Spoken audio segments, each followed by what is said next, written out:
নমস্কার বন্ধুরা, অনেক দিন পর আপনাদের মাঝে আরেকটি নতুন ভিডিও নিয়ে উপস্থিত হলাম। আমি এই যে চিংড়ি মাছ নিয়েছি, ছোট্ট ছোট্ট চিংড়ি। এই চিংড়ি দিয়ে টক রান্না করব। আর এই যে কলমি শাক, আমাদের মাঠের থেকে কলমি শাক তুলে নিয়ে আসছি, এই কলমি শাক রান্না করব। তা বন্ধুরা, আমি চিংড়ি মাছগুলো কুটিয়ে নিচ্ছি। কুটিয়ে ধুয়ে আমি রান্নাঘরে যেয়ে আপনাদের সাথে দেখা করছি।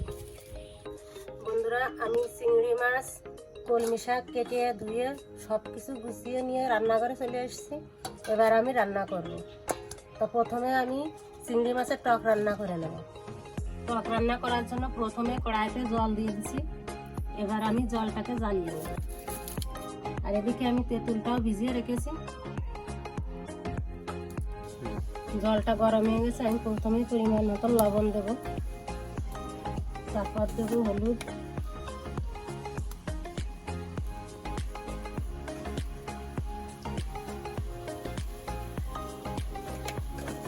এরপরে তেঁতুলটি গুলিয়ে আমি ওর মধ্যে দিয়ে দেবো।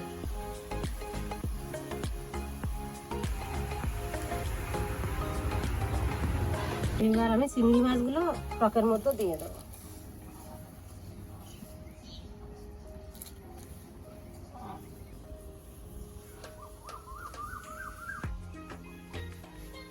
বন্ধুরা, চিংড়ি মাছ দেওয়ার পরে আমি কিন্তু অনেক সময় নিয়ে জাল করব, কারণ টকটা যত বেশি জাল হবে ততই খেতে সুস্বাদু হবে। দেখুন বন্ধুরা, আমি প্রায় 10-15 মিনিট ধরে জাল দিয়ে দিচ্ছি। এখন আমার টকটা প্রায় হয়ে গেছে। আমি এবার সোমবারে দেবো।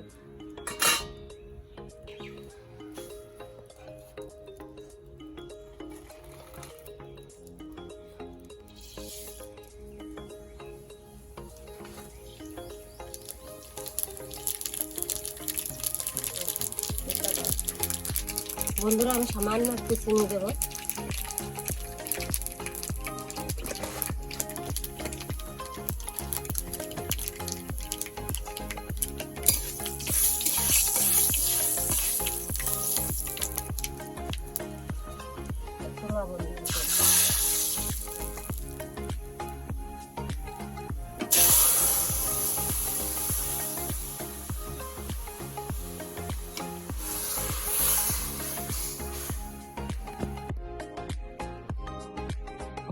দেখুন আমার টক রেডি। টকটা দেখতে তো খুব সুন্দর হয়েছে, খেতেও খুব সুন্দর হবে। আপনারা বাড়িতে এভাবে তৈরি করে খাবেন, অবশ্যই ভালো লাগবে। এবার কলমি শাক রান্না করব। প্রথমে দিচ্ছি জল, আর দিচ্ছি একটু লবণ। এবার শাকগুলো দিয়ে দেবো।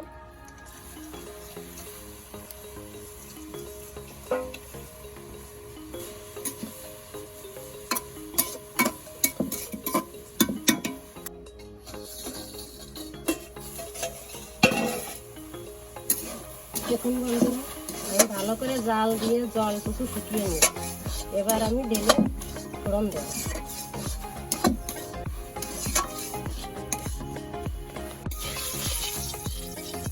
প্রথমে আমি লবণ হলুদ মাখিয়ে রাখা চিংড়ি মাছ দিয়ে দিচ্ছি প্লেটে।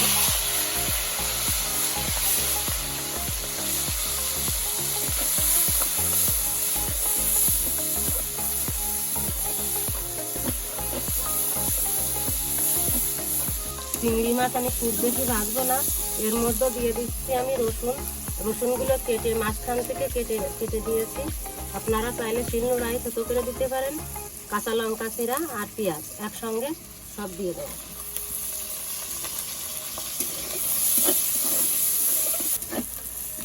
পেঁয়াজ রসুন আমি ভালো করে ভেজে নিয়েছি। এবার এর মধ্যে শাক দিয়ে দেবো।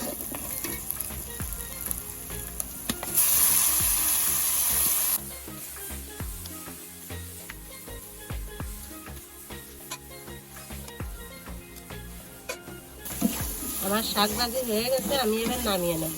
শাকটা খুব টাইম নিয়ে ভেজেছি। আপনাদেরকে সব কিছু দেখানো সম্ভব হয় না, একসাথে দুটো ভিডিও করেছি, অনেক বড় হয়ে যায় এর জন্য। তা বন্ধুরা, এবার আমি শাক নামিয়ে নেব।